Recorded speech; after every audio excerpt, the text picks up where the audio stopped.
토지 같은 경우는 딱 떠오르는 거 뭐 있으신가요? 기획부동산 기승전 토지예요. 토지는 영원하다. 피해들 되게 많이 생겼고 내가 수수료를 받을 비싸게 써야 되는 거예요. 저런 사기꾼들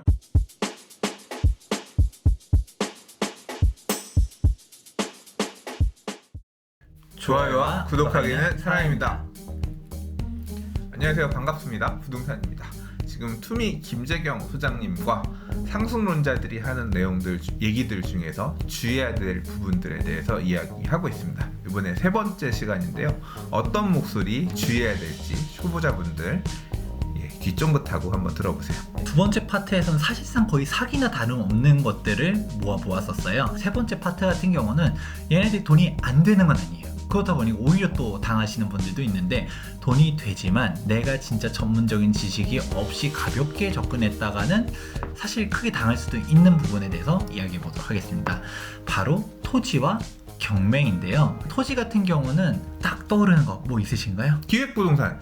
그렇죠. 기획부동산. 사기의 영역으로 또 사실 접근할 수도 있는데, 토지를 그냥 그렇다고 사기라고 치부해버리기에는 사실 우리가 사기 얘기했었던 것도 있잖아요. 신축빌라 대놓고 얹어버리고, 분양형 호텔 뭐 구조적으로 돈 벌기가 어렵고, 지역주택조합 이런 식으로 갖다가 쭉 얘기했었지만, 토지는 진짜 토지로 돈 버는 전문가들이 정말 많아요. 우리가 아파트 가격 올라갔다랑은 비교가 안 돼요. 토지는. 우리가 아파트 뭐 몇 억이 올랐다 해도 사실 퍼센테이지로 따지면 뭐 100%라든지, 근데 토지는 뭐 하다 보면 뭐 1000% 올랐다, 뭐 몇백 퍼센트 올랐다, 뭐 이러는 거예요. 그 얘기 들으니까 사람들이 혹하는 거고. 근데 방금 전에 기획부동산 얘기했었잖아요. 그게 또 뭐냐, 어서 토지로 돈 벌었다는 얘기도 들리고, 그러니까 무지한 사람들이 데리고서 막 사기하기가 쉽단 거예요. 이게 너무 명확하게 잘 알면 사기의 여지가 개입되기가 어려워요. 근데 토지 같은 경우는 공법의 끝판왕이라고 제가 정리를 한번 해보도록 하고, 이제 경매 같은 경우는 민법의 끝판왕이라고 할 거예요. 근데 그 이유에 대해서는 하나씩 이야기해 보도록 하겠습니다. 일단 토지는 우리가 생각하는 것처럼 단순하지가 않아요. 행위 제한들이 엄청나게 많기 때문에 우리가 토지가 아주 좋아 보인다라고 해가지고 거기다 집을 지을 수 있는 것도 아니고 뭔가 할 수 있는 것도 아니고, 기획부동산들은 그런 엄청나게 싼 땅을 갖다가 막 사들여서 분필해가지고 막 이렇게 갈라가지고 이거 사라 여기 뭔 호재가 있다, 뭐가 계획이 돼 있다, 이런 식으로 얘기를 해요. 실질적으로 내가 그거 가지고 할 수 있는 게 전혀 없고 너무 터무니없는 거, 특히 아파트나 하다못해 빌라 같은 경우는 그래도 개념적인 가격대라도 있어요. 업자들이 여기 봐라, 주변 아파트 가격이 얼만데 여기 빌라, 신축 빌라 깨끗한데 얘 3억밖에 안 해. 그런 거 같네, 좀 괜찮은 것 같고 호재 있으면 좀 좋아질 것 같아. 토지는 비교할 수 있는 금액대가 감이 하나도 없잖아요. 그러니까 이거 이러이러한 호재가 있고 개발 이슈가 있고 뭐가 있는데 이거 얼마야, 잘게 잘라서 이 사람들이 투자하기 가벼운 금액대로 만들어버려요. 한 몇 천으로 할 수 있다. 가볍게 그래 했는데 그 돈 날아가는 거죠. 토지의 문제점은 제가 공법의 끝판왕이라는 얘기를 했었잖아요. 내가 개발 행위를 하려고 했을 때 사실 진짜 이걸 하려 했으면 제한받는 것들이 되게 많아요. 근데 이 제한들을 우리가 다 알 수 있느냐? 없을 뿐더러 그거를 개개인들이 다 체크하기 어려운데, 가장 대표적으로 얘기 나오는 사기 유형들 한번 보도록 하자면, 이게 얘네들도 아무것도 없는 데다가 종이에다가 여기에 아파트가 들어설 것 같아요, 여기에 뭐가 들어설 것 같아요, 이런 식으로 하진 않아요. 얘네들도 이제 출처들을 뽑죠. 국토교통부에서 이제 여기다가 뭘 할 계획이 있다라고 하는데, 사실 그게 페이퍼 플랜이거든요. 우리가 한번 흐름을 보게 되면 큰 틀에서 보았을 때 가장 상위에 국토종합계획이 있고, 그 밑에 광역도시계획, 그 다음에 도시기본계획, 도시관리계획이 있어요. 근데 실질적으로 우리가 처분계획이라고 하죠. 도시관리계획 같은 경우는 우리가 토지이용계획 확인원 발행받잖아요. 발행받으면 거기 써있어요. 여기는 무슨 지역, 무슨 지구 이렇게 돼서 할 수가 있고 뭐는 할 수 없고 이런 적혀 있어요. 근데 이게 사실 웃긴 게, 이것조차도 안 떼보는 사람들도 있는데, 국토종합계획이라든지 얘네들은 20년마다 법에서 그냥 정해 놓으라고 돼 있어서 공무원들이 그냥 해놓는 거예요. 이거를 뭐라고 얘기하냐면 계획 재량이라고 얘기해요. 내가 토지 소유주인데 갑자기 여기를 갖다 공원 예정으로 갖다 지정을 해놓는다 하면 소유자가 반발을 할까 안 할까요? 엄청 싫죠. 엄청 싫어하겠죠. 근데 그걸 가지고 소송을 못 걸어요. 왜? 이거는 진짜 한다라는 게 아니라 처분 계획이 아니라 그냥 계획 재량이야. 이거를 가지고서 행정적으로 이렇게 하려고 하는 플랜만 짜놓은 거지 이 실제로 이렇게 한다는 것도 아니고, 그러니까 이거 가지고 행정 심판을 받을 수가 없다라는 거예요. 행정소송도 못하고. 근데 문제는 이게 계획을 이렇게 짜자. 여기는 공원 지역으로 왔다가 해놨어. 근데 내가 토지 이용 계획 확인원을 떼봤더니 안 나와. 여기서 문제가 되고, 실질적으로 내가 그러면 딱 보는 거예요. 2종 일반 주거지역, 3종 일반 주거지역이고 아파트도 지을 수 있다라고 생각했는데, 실제로 관청에 가서 내가 토지를 산 거야. 주변 바로 옆에 있는 3종 일반 평당 얼마인데 나는 너무 싼 거야. 반값이야. 샀어. 했는데 구청에 갔더니 인허가를 안 해줘. 왜 안 해주냐? 아니 봐라, 도시관리계획에는 없다. 토지이용계획 환경은 봤더니 없다. 왜 안 해줘? 라고 하면 뭔 얘기가 나오면, 여기 상위에 도시기본계획에 여기가 공원으로 지정돼 있다라는 거예요. 그건 실질적으로 방금 전에 제가 얘기했죠. 이게 앞뒤가 안 맞는 거야. 그냥 너네는 그냥 페이퍼 플랜한 거 아니냐, 우리 아파트 짓게 해줘 라고 해도 안 되는 게, 그거를 갖다가 상위에 계획돼 있는 거를 그 말단 공무원들이 멋대로 그걸 해주면 그 책임은 그 공무원이 책임을 지게 되는 거죠. 그러면 그걸 바꿔야 되는데 그게 되냐는 거예요. 이런 식으로 갖다가 표면적으로 봤을 때는 그냥 용도도 멀쩡해. 뭐도 행위 제한도 없어 보여. 그래도 이렇게 위에 있는 것들, 그런 것들 때문에 우리가 개발 못하는 경우들도 있고, 또 반대로 이런 페이퍼 플랜 가지고서 실제로 시행사가 성정되지 않았다라고 하면 그냥 아무것도 되는 게 아니에요. 근데 그거 가지고서 제가 저번에 저희끼리 얘기한 적도 있잖아요. 광역교통계획, 이것도 사실 삽을 떠야 말이지요. 이런 얘기도 했었잖아요. 그런 것처럼 그냥 계획, 큰 그림들은 정부에서 그려놔요. 근데 그게 실제로 언제 될 줄 알고, 봐라, 국토교통부에서 뭔가 발행한 이 기본계획 보니까 이쪽에 뭐가 있다더라. 이거 가지고서 이제 매수자들이 현혹시켜서 거래를 한다. 이런 부분들이 있고, 실제로 그런 기획부동산이 아니다 하더라도 내가 실제로 뭔가를 하려고 했을 때 공법적으로 개개인들이 알기 어려운 부분이 너무 많기 때문에 사실 토지는 엄청 주의해야 된다. 토지 투자는 사실 얘기 들으면서 나도 모르겠어. 나도 모르겠고, 아유, 집도 돈이 없어서 못 사는데 뭐 사실 저도 그런 느낌이거든요. 뭐 토지까지 사야 되냐? 집 살 것도 돈이 없어서 못 사는데 뭐 이런 마음인데, 전문가들 또는 그 분야에서 어느 정도 좀 경험이 쌓여야 가능한 부분일 것 같아서, 실제로 뭐 초보자분들이 토지 투자하고 싶어서 막 그렇게 관심 있게 가는 부분들은 좀 없을 것 같고, 실제로 그런 경우는 있을 것 같아요. 부동산 서디 카페에도 토지 투자 관련돼서 글들이 인기가 있는 시절이 있거든요. 어떤 시절이 있냐면, 내가 지분은 좀 벌어봤는데 토지가 대박이라는데 한번 토지를 해볼까? 이제 이런 분들이 주로 이제 토지 공부를 시작하는 분들이 계시거든요. 실제로 대박 나는 사례들도 많이 있고. 근데 그런 분들이 기획부동산에 낚이진 않아요. 이미 부동산 투자를 해온 경험에서 어떤 식으로 가면 되는지 나름대로의 어떤 성공 패턴? 그러니까 사실 사례를 기준으로 해서 이런 걸 똑같이 쫓아해봐야겠다 찾아가면서 가기 때문에 상대적으로 덜하긴 하지만, 그리고 공부들 하고 투자하러 가시는 분들도 일부 있기는 합니다. 근데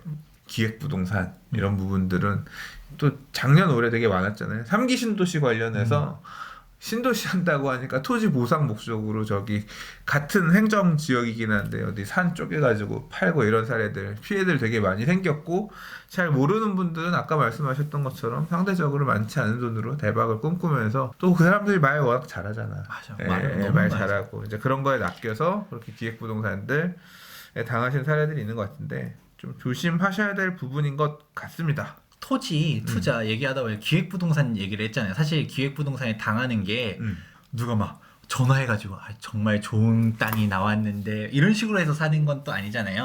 전문가들 이제 무료 강의 같은 경우 지금은 워낙 바쁘니까 안 가는데 한 3년 전인가? 얘네 어떤 식으로 이제 영업을 하나도 궁금해서 맞아. 가봤었거든요. 기승전 토지예요. 저희가 그때 한 10곳을 갔는데 그 10곳 중에 9곳이 토지를 팔아요. 들으면서 이제 속으로 저런 사기꾼들 하면서 있지만 뭐 아무튼 들었었던 것 중 하나가, 그 사람들이 뭘 얘기하냐, 부동산이 뭐예요? 움직이지 않는 그런 동산, 아파트라든지 얘네들은 감가상각이 된다. 토지는 영원하다. 토지를 대대손손 물려줄 수도 있고 토지 아파트 가격 뛰는 거는 이거 뭐 해봤자 뭐 10% 20% 뭐 이 정도 뛰는데 세종시가 뭐 여기 사례 1 얼마에 샀는데 얘가 몇천 퍼센트 튀겨가지고 팔고 이런 사례들을 가지고 사면서 사람들이 무슨 교주인 줄 알았어요. 자 믿습니다 하면서 막 이게 막 그러면서 사람들이 뭐 와 박수 치고 막 이런 거 보면서 저는 와 이게 실제로 그치. 내가 볼 때는 거기 바람잡이들도 있을걸?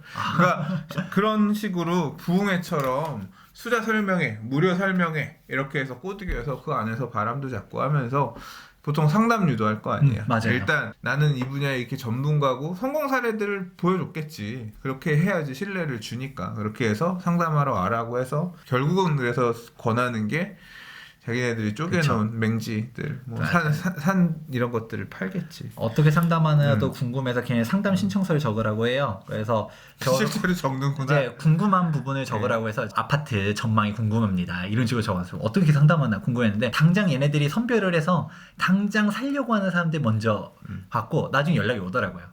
오시라고 해서 갔더니 쭉 얘기를 하더니 결론은 그거 팔고서 여기 사라고. 그러니까 이 갖고 있는 건 팔고 이 땅을 사라. 이거 아까 빌라랑 비슷한데? 전문가가 아니면 건들지 말아야 될 마지막 이슈는 바로 경매입니다. 경매 같은 경우는 진짜 뭐 사기까지는 아닌데 돈 벌기가 쉽지가 않아요. 제가 주변에 경매업을 하시는 분들도 있어서 한번 안 그래도 오늘 촬영도 있어가지고 어제 전화를 한번 해봤어요. 한 30분 정도 통화를 했는데 요즘 어때요? 라고 하니까 죽을 것 같대요. 진짜 돈이 안 된대요. 경매가 왜 돈이 안 되냐? 라고 하면 부동산 시장이 호황기 때는 원래 경매는 돈을 못 벌어요. 경매하면 떠올리는 이미지가 뭐냐? 싸게 사는 거잖아요. 경매는 뭔가 좀 이거 권리관계가 복잡한 것 같아도 일단 싸게 사니까 이런 메리트로 생각하는데 여기가 괜찮을 것 같다라고 하면 지역 분석을 다 하고 그러면 얼마 쓸 거예요? 라고 하면 시세가 15억이다. 예를 들어. 그럼 이 사람들은 그래도 내가 한 5천은 최소한 먹어야 되지 않을까요? 1,000은 더 싸게 사야 되지 않을까요?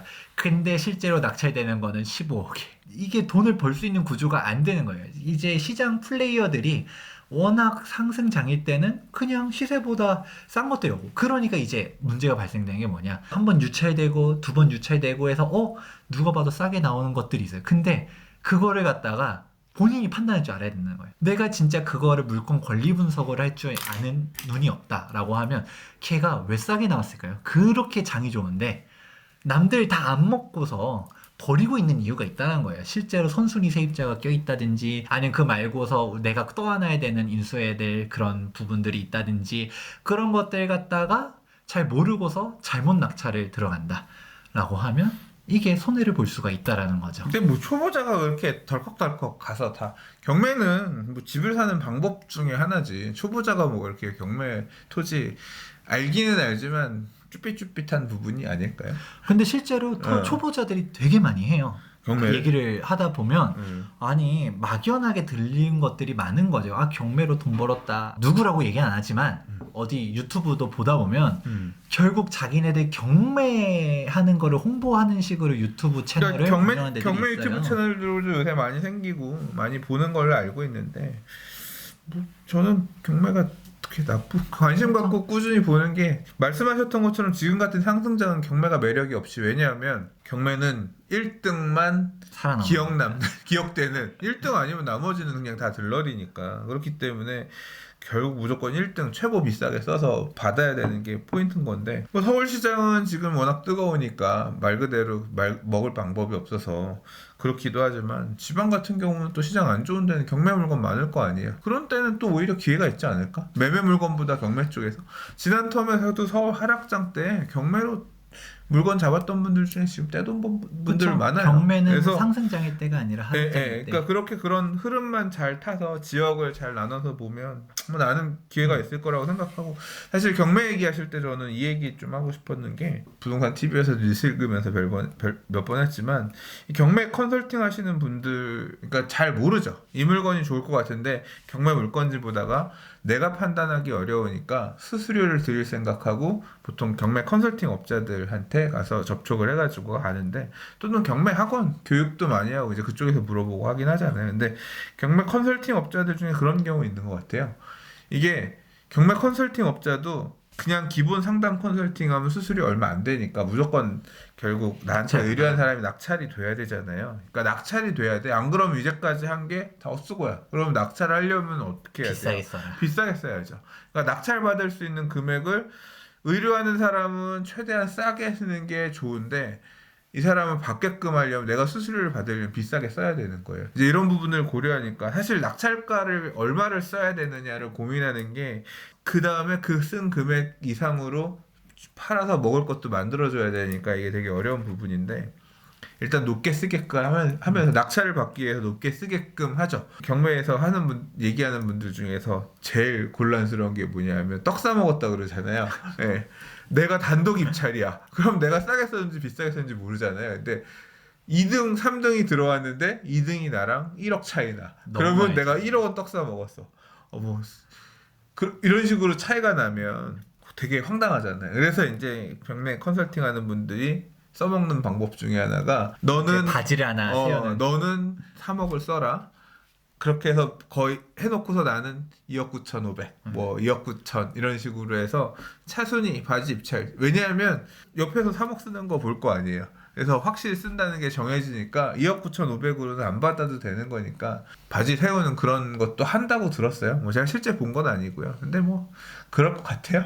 근데 그렇게 실제로 해요. 사실 경매도 얘기했었던 것처럼 이것도 뭐 사기라고 해야 되나 법원마다 약간씩 달라요. 이게 차순위만 발표하는 데도 있고 3순위까지 발표하는 데도 있고 다 발표하는 데도 있는데 다 발표 안 하는 데에서 딱 2등 차순위 3순위만 딱 그냥 세워놓고 봐라 내 말 안 들었었으면 크게 이제 놓칠 뻔했어 이만큼 이렇게 경쟁자들이 많이 왔잖아 식으로 얘기하는 그런 사태들도 있고요. 사실 경매는 민법의 끝판왕이라는 표현을 썼잖아요. 일반적인 아파트 거래할 때는 신경 쓰기 하나도 없어요. 우리가 등기부 등본 보면 깨끗하잖아요. 그리고 설령 뭐 해봤자 어디 1금융권에 근저당권 설정해서 우리가 잔금 치기 전에 잔금과 아니면 잔금과 동시에 상환 말소하기로 한다. 특약 적고 상대방 이제 담보 대출권자 받아가지고 그냥 입금하고 송금 처리하는 거 보고서 이제 등기 치고 이런 식으로 하면 문제될 게 거의 없는데 애초에 경매로 나왔다라는 것 자체가 공인중개사 시험이라든지 뭐든지 하다 보면 민법상에 이제 갑과 을이 있고 병도 나오고 정도 나오고 선의의 제3자 튀어나오고 막 선이냐 악이냐 하면서 대항력이니 뭐 하면서 이게 쭉 나오잖아요. 그런 5만 가지 것들이 다 튀어나온 거예요. 이게 문제가 사실 경매업자들도 실제로 하는 얘기인데 경매 실력이 어떻게 하면 늘어요? 라고 하면 사고 터지면 된대요. 자기가 권리 분석했었을 때 방금 전에 뭐 다 업자라고 치부해버리면 좀 그러니까 컨설팅을 정확하게 하는 거죠. 컨설팅하고 얼마 정도 하면 될 것 같고 권리 분석했을 때 이거는 내가 인수하지 않는 거니까 얼마 정도 쓰면 괜찮다 했는데 알고 보니까 또 하나 국세 같은 경우도 보다 보면 안 튀어나오는 경우들도 있어요. 거기 표면적으로 그런 것들 갖다 갑자기 몇 천만 원 가지고 툭 튀어나와. 경매하면 가장 최선순위로 받아가는 그런 배당권자들도 있기 때문에 그런 것들 때문에도 내가 권리 분석이 실패했어. 업자들도 뭐 하다 보면 실수한다라고 하는데 일반 개인이 내가 스스로 경매 입찰 들어간다 했을 때 쉬운 것만 들어가면 사실 쉬운 거는 방금 전에 얘기했던 것처럼 시세대로 가기 때문에 돈을 못 벌고 왜 아무도 안 들어가지? 내가 권리 분석해봤을 때는 문제될 게 전혀 없고 못해도 한 3천, 4천 먹을 수 있을 것 같아 했는데 그게 남들이 안 들어가는 이유가 있었다. 그것 때문에 내가 권리 분석 잘못하면 이게 몇 천만 원 버는 게 아니라 몇 천만 원 오히려 손실이 나는 그런 경우도 있을 수 있기 때문에 전문가면 상관없어요. 근데 초보자라면 쉽게 건들면 안 되는 걸로 경매, 토지 이렇게 정리해 보았습니다. 건들면 초보자는 못 건들지 솔직히 말해서. 근데 뭐 필요에 따라서는 부동산을 좀 더 넓은 기회를 가지고 싶다면 초보자에서 시작해서 중수가 되고 고수가 되어가는 과정에서 연구해 봐야 될 부분일 수도 있다고 생각합니다. 저는 맞아요. 경매 공부하고 싶은데 그리고 음. 토지는 사실 그냥 그래. 제가 이제 알고 지내는 분들 중에서 뭐 투자 잘 하는 분도 계시고 이제 이분들 같은 경우도 막 모든 걸 다 잘하는 건 아니에요.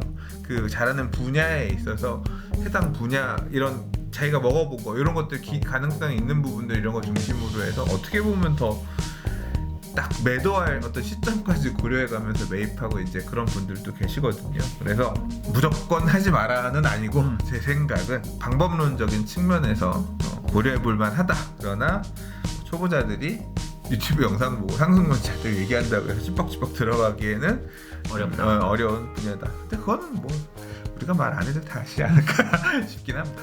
자, 세 번째 얘기는 이 정도 선에서 정리하고요. 마지막 초보자가 주의해야 될 상승론자들의 투자 물건들 얘기하는 분들 마지막 네 번째 시간 다음 영상에서 얘기해 보도록 하겠습니다. 감사합니다. 부동산이었습니다. 김재경 소장이었습니다.